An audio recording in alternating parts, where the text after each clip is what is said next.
Initial Thoughts is a spoiler-free movie review series. All opinions are my own.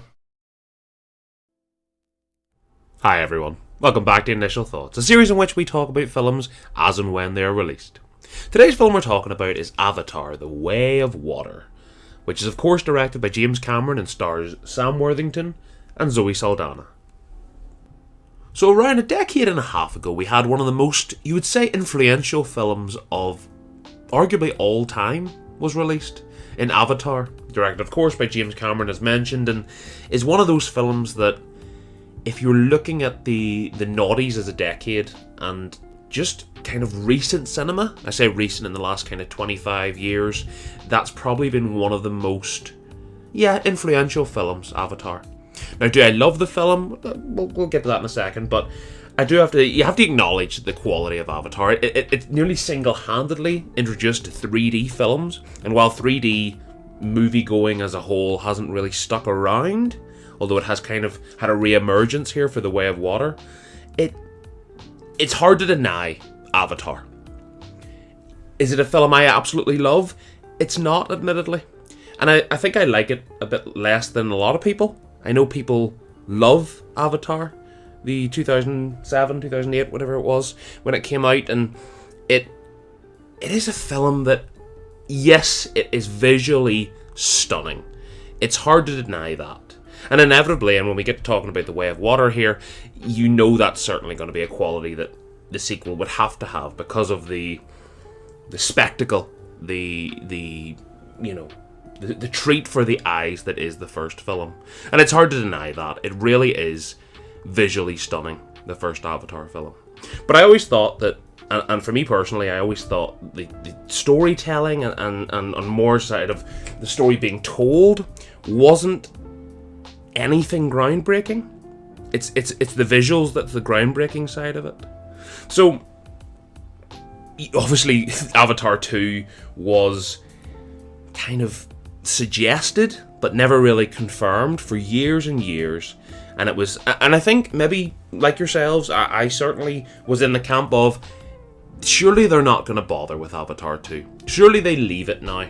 They keep the first one, and while it isn't my favourite film as mentioned, it's hard to deny the significance, and yeah, a lot of people enjoyed the first one a lot, and we don't need a sequel. We'll just stick with what we have, especially the amount of money it'll cost and budgeting. And then you hear the numbers thrown around for this film, and obviously there's such a high cost for these films, and it has to at least break even, and to apply so much money to these, it would have to be a sure thing, if you like. So coming into The Way of Water, as I say, a decade and a half later, I wasn't truly excited in too much at all. Whenever, and I've said this a good lot of times in my videos, when I talk about the year and what ones are like my most anticipated, I'm sure you, like me already, are starting to look at films for next year, and okay, I'm looking forward to that one and that one and that one, and you kind of have like a top 5 or top 10 movies that you think will be great next year, and you can nearly book your tickets now.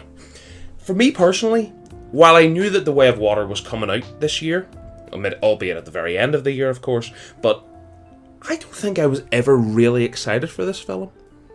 And I know it's been 15 years, and it does sound like it sounds silly to say, but it kind of crept up on me. And I'm sure maybe it's because we've had such a great movie year. We've had a great year of entertainment as a whole, but great movie year certainly. It's been our first full year post everything being shut down and all that for the last kind of 2 years on and off. It's been nice to have a concrete movie year from essentially January to December. And there's been so much this year. It got to the start of December and it was, oh yeah, Avatar's coming out this year, which is mad. But I think with myself not being in the camp of someone very excited and not adoring the first film apart from the visuals, maybe a lot of people, and I'm sure maybe you watching this would probably think I was very hyped for Avatar. And you know what? That's fair play, because you get the significance. Again, I've said that a few times, but the significance of the first one, whether it's visuals or its impact on cinema as a whole, and of course James Cameron is one of those directors that's kind of legendary. Yes, he's not in the Scorsese or Spielberg level, but he's kind of on the tier below that, you would imagine. He certainly is one of the... He's not on the Mount Rushmore of directing, but he's certainly the smaller mountain behind that. That doesn't really make any sense, but sure. But yeah, so let's talk about The Way of Water. The Way of Water, I went into, as I say, not too excited, but kind of quietly optimistic. I thought that it could surprise me a little bit, but I did go into kind of expecting more of what I didn't really adore in the first film, which was the kind of basic storytelling, essentially. Yes, the plot narrative in the first film, and not to be too spoilery, but the plot narrative of kind of our main protagonist falling in love with the world and literally becoming a part of the world that he finds himself in Pandora. That dynamic is good, but not great. I think it's more of the kind of looking in awe as an audience member and kind of feeling that through the surrogacy of the character to, in this case, Sam Worthington's character, Jake Sully, in the first film, of feeling the spectacle through his eyes as the human side, to go in and through the Na'vi and experience Pandora as a whole. So to come into The Way of Water, I was thinking, well, we've had the, if you like, the shock or the surprise or the awe of the spectacle for our eyes, because back then in whatever that was, the mid 2000s, it was really groundbreaking what was on the screen. Your eyes were amazed. But we're so, with 4K now, and so many films have so many beautiful scenes and cinematography, and that kind of has carried through what Avatar set, again, it being that groundbreaking film. So going into The Way of Water, I really wasn't that excited. But I have to say, I enjoyed this film a lot. The Way of Water, I was pleasantly surprised. Not that I was going into this to be like, oh, no matter what, I'm going to hate this movie. Not at all. Not at all. I was really glad to be surprised. Because not going into it with much expectation, yes, a little bit of expectation, because you would certainly classify it as the blockbuster and kind of the biggest release of the year. I know we've had a good lot this year, but if you look at the level of films, I don't think anything had the...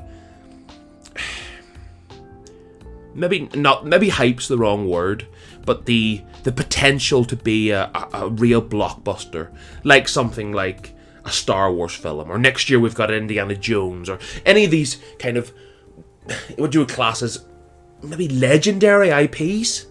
And Avatar, of course, being a sequel to a film that's so significant, I would put it in that category, even though I don't adore the first film's storytelling, which, I think I've said that about 415 times now. But yeah. But Way of Water, I was blown away, not totally by the storytelling, and I know a lot of people, and I've actually seen some of the criticism, weirdly, my biggest critique with the first film seems to be a lot of people's critique of the second film, this film, which is the storytelling and the story as a whole isn't too strong. I actually found the storytelling to be one of the strongest parts of this film. I thought the dynamic and the addition of the family, Jake Sully, and his family in this, and the trials and tribulations that they have been put through or put through the course of this film, and the family bond that they have. I think I cared a lot more about the characters in this, and the chemistry they have with each other, the family dynamics and the way they bounce off each other, plus also the other characters, whether that be the villain in the piece or the friends or whatever the case may be.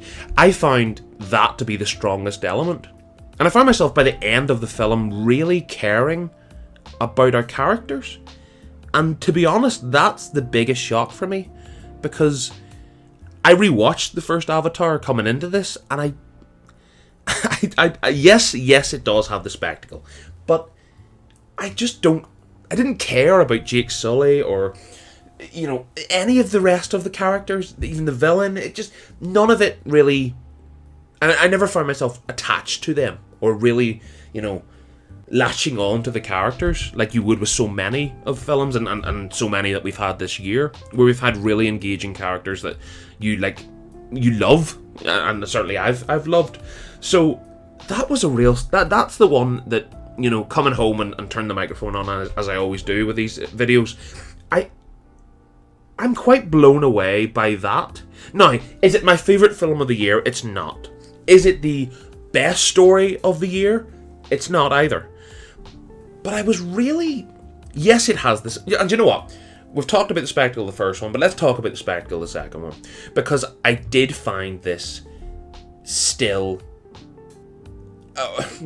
not still, but I find myself enjoying it and feeling the same kind of wonder and, the shock of Pandora and the quality and, plus the addition of course, the first film is very forest orientated. Of course, a significant message in there with James Cameron as a director, and of course now moving to the water side of things and the oceans, and obviously the significance and what that means for him in his personal life. It's obvious of what it is. It's a love letter to the oceans of this world, never mind Pandora. But I find this one stunning. I thought the underwater visuals in particular, it's kind of... And I suppose with CGI now, any kind of CGI, whether it's on a very large scale or whether it's very minimalistic, I think CGI, there's very little times, and probably you're like myself, where we don't really get blown away by visuals anymore because we've got to such a high quality level. The only time you would ever notice visuals now is when they're not up to scratch. You know what I mean? Like something like Morbius this year. I found the visuals and even that, along with a lot of things in that film, and I can't believe I even mentioned that, but just as an example, I thought the CGI and some of the choices in that to use CGI and some of the way it was implemented was really lackluster and actually noticeable on a bad side. Whereas this, for Avatar, it's probably the first time, and yes, I did expect this. I did expect going into The Way of Water to be blown away by the visuals, and I would have been quite surprised again if it had been the other way, where I was like, I didn't really think that looked that good.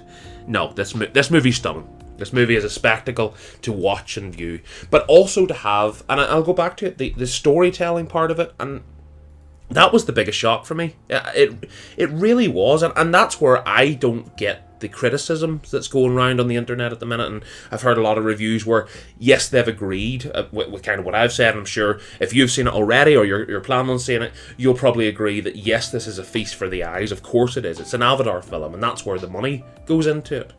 But to have a really engaging story too, that was something that made me very into Avatar now. Does it make me love the first film more? I don't think so. But does it make me very much excited for the following films? And of course, we're not waiting another 15 years or whatever it is for the next film. We've got Avatar 2, and then is it next year with Avatar 3, or is it the year after? Either way, it's not that long away. So now I'm in with these characters. I'm attached to them. Jake Sully and his family, and even the surrounding characters. That really, and just even talking about it, I'm quite surprised in how much I enjoyed the family dynamic, and it was really done well. And I suppose with James Cameron, maybe it's a criticism that can be levelled at him sometimes, where it's more about the spectacle than it actually is the story. I think if you're talking, and you know me, if you've been following the channel for a while, you know I'm a sucker for storytelling. You can have the most beautiful film of all time, and Avatar 1's a great example. A beautiful film to look at, but a purely beautiful on all levels starts and ends with storytelling for me.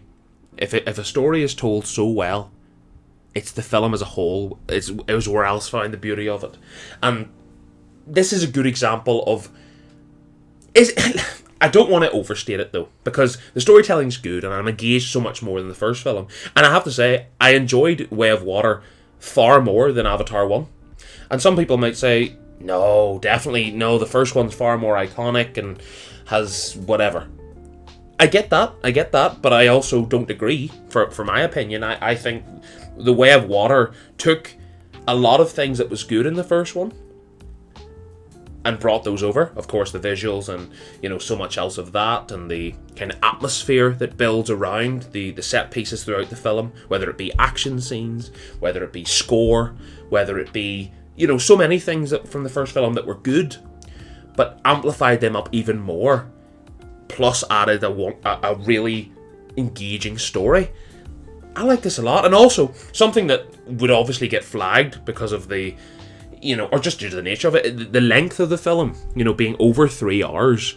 And, you know, our attention spans now, most films can be anything from 90 minutes to, say, 180 minutes is probably about the main kind of run times for a lot of films. But to have a 3-hour film, an over 3-hour film, I should say, and I didn't think I ever found myself going, Jesus, right, let's get to the point. let's just, can we get there, please? Or I didn't feel that the first hour lingered too much on kind of reintroducing us to Pandora. I thought it was paced well.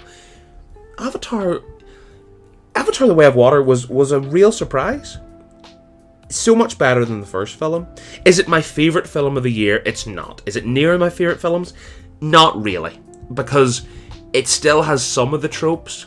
The storytelling is a lot better, but I just felt that there was a good lot more this year I loved more than this film. Just as a whole, and everything with it. But I'm very pleasantly surprised by Avatar The Way of Water. And again, I didn't go into this going, right, no matter what, I hate this, I'm not gonna enjoy it, I hate it, that's it, even before I watch it. Because I'm not like that. And you know, if you've been on the channel for a while, you know I always encourage people to go and make their own decisions for films. And you might go and you might say, yeah, it looked good, but didn't really like the story of the first one. And that's absolutely fine. But for me personally, I just thought this brought so much more engagement to me as an audience member watching it. And I suppose that to have a sequel bring out more than the first one did for me, that's surprising, because that doesn't often happen. Usually it's the first one strikes gold and the second one fails to keep up. But actually it was the flip side for this for me, just for what it brings and for what I like as a movie going fan. And I'm all in on the next Avatar movie. So let's get to rating time. As you can see, IMDb's we're around the 8 mark. I think that's pretty fair, but I'm actually going to go slightly higher. I'm going to give Avatar The Way of Water a very solid 8.5 out of 10. And I was pleasantly surprised. There's been a few surprises this year as a whole. I think 2022 has been a great year for film. And of course, this is, as you can imagine, we're very close to the end of the year. This is going to be my last initial thoughts video of the year. So I just wanted to take a little bit of time, just chat a little bit about just the year as a whole and the channel and a few things before we start in January again. And there's only one real place to start, and that's thank you. The support on the channel this year has been amazing. We have nearly doubled in subscribers from this time last year, which has been mind-blowing. The views, the love and connection with you guys, it's been so much more than I hoped it would be. I started this channel just as kind of not out of boredom, but out of I want to be doing something productive with my time when we were locked in the house and nothing was happening and, you know, we couldn't go out, and I wanted to be productive, so I thought let's talk about movies and stuff like that. And I just really enjoy where this has become, and, you know, I've started the 5 of the Best series and initial thoughts, and it's all going to continue. I do enjoy doing this. It's fun for me. I don't really take it too seriously, as you can tell. It's a hobby. It's not, I know people, you know, like are obsessed with YouTube and trying to be whatever. I just enjoy sharing my thoughts on this, and if you guys want to stick around and enjoy listening to me, I just think that's wonderful, and I just love you for it. It's just so great. If you do want to stick around, hit the subscribe button, hit the bell, all the videos will come up in your feed, hopefully, if YouTube works right. But yeah, it's been a crazy year for this. It's been a brilliant year of film. It's been one of my favourite years that I can remember. Maybe that's been amplified because I've been doing the channel. It's been the first full year of initial thoughts, whereas last year it only began in about May time of last year, whereas it's been January to December. There's been lots of initial thoughts videos, lots of big series films, lots of niche films that have surprised me a lot, including the one we've discussed today in Avatar. 2022's been a great year, And when I mentioned slightly earlier, we were talking about, you know, the list of films that you have for the next year. I have already went through the list, and I do have a list of films I'm very excited for next year, ones that I know will be definitely initial thoughts videos. And I'll be honest, it got to about November of this year, and I thought to myself, this 2022 has been a really good year, but I don't think that 2023 will be able to keep up, because there's been so many big things that have maybe been shelved this year, or sorry, shelved over the lockdown period, and they were shelved until 2022, and so many of them been released, or kind of middle of 2021 through to this year, where so many films have caught up, if you like. And I thought, well, that's them all caught up now, and we'll level out a bit. 2023 will be a slow year, there won't be that many good ones. And then I looked through the list of what we've got next year, and I think next year is going to be as good, maybe even better than this year. And that's saying something, because we've had real quality films this year. 2022 has been awesome, just overall. And I appreciate you all so much for being a part of that, and you know, me turning on a mic and just sitting and chatting with you guys, and I just love it. So I really, really appreciate you watching this video. If you do enjoy it, leave a like, let me know. If you want to stick around, next year there's going to be a lot on the channel. The 5 of the Best series will be continuing until we get to the present day. We're about halfway through that, and that will just keep going and going and going until we catch up. Initial thoughts videos will carry through all the biggest releases. You know I'll be there. And yeah, if you want to stick around, I'd love you for it. And if you do, I will hopefully see you in the next one. Bye, guys. Thanks for taking the time to watch this video. Before you go, here are some of my other videos. For updates and information on upcoming videos, the best place to find us is my Twitter. Much love, everyone.